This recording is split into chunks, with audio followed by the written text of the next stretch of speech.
we continue the comparison of Crassus and Nicias from Plutarch's Lives, translated by John Dryden, revised by Arthur Hugh Clough.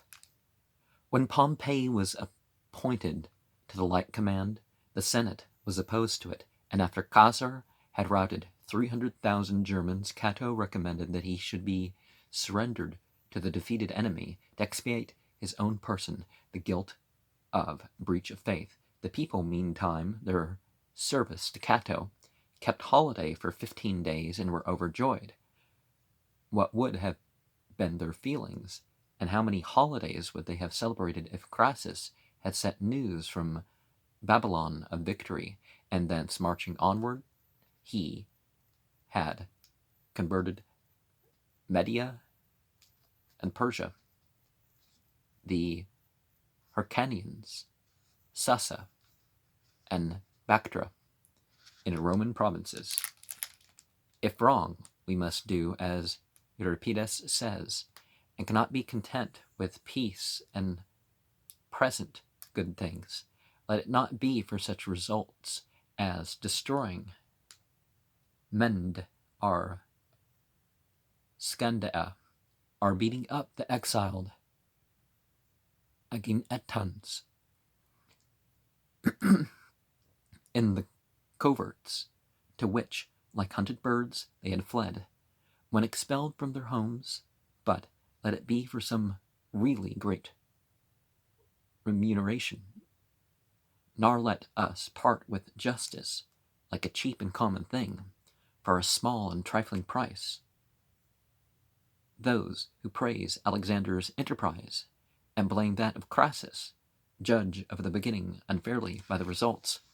The Quran uses this way of speaking repeatedly too, that,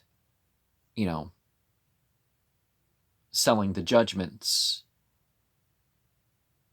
are the hereafter for a paltry price, because this life is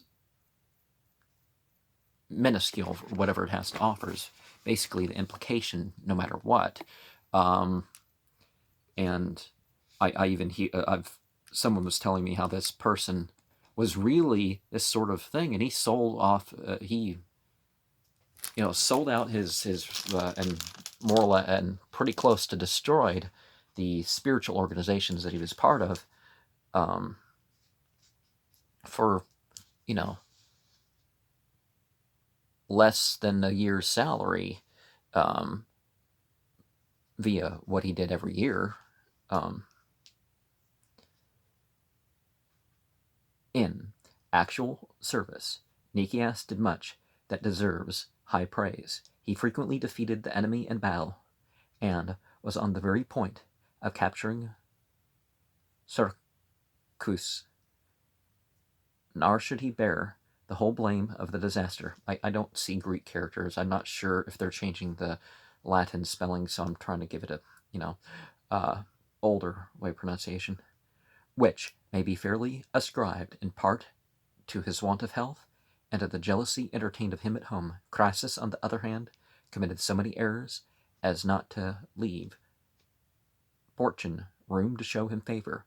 It is no surprise to find such imbecility fall a victim to the power of Parthia. The only wonder is to see it prevailing over the wonted good fortune of Rome.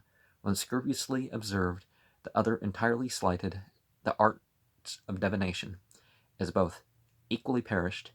It is difficult to see what inference we should draw. Yet the fault of overcaution, supported by the old and general opinion, better deserves deserves forgiveness than of self-willed and lawless transgression. People thought it's forgive and forget.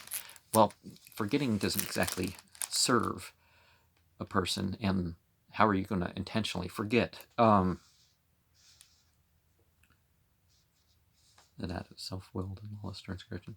In his death, however, Crassus had the advantage, as he did not surrender himself, nor submit to bondage, nor let himself be taken in by trickery, but was the victim only of the entreaties of his friends and the perfidy of his enemies, whereas Nicias enhanced the shame of his death, yielding himself up in the hope of a disgraceful and inglorious escape.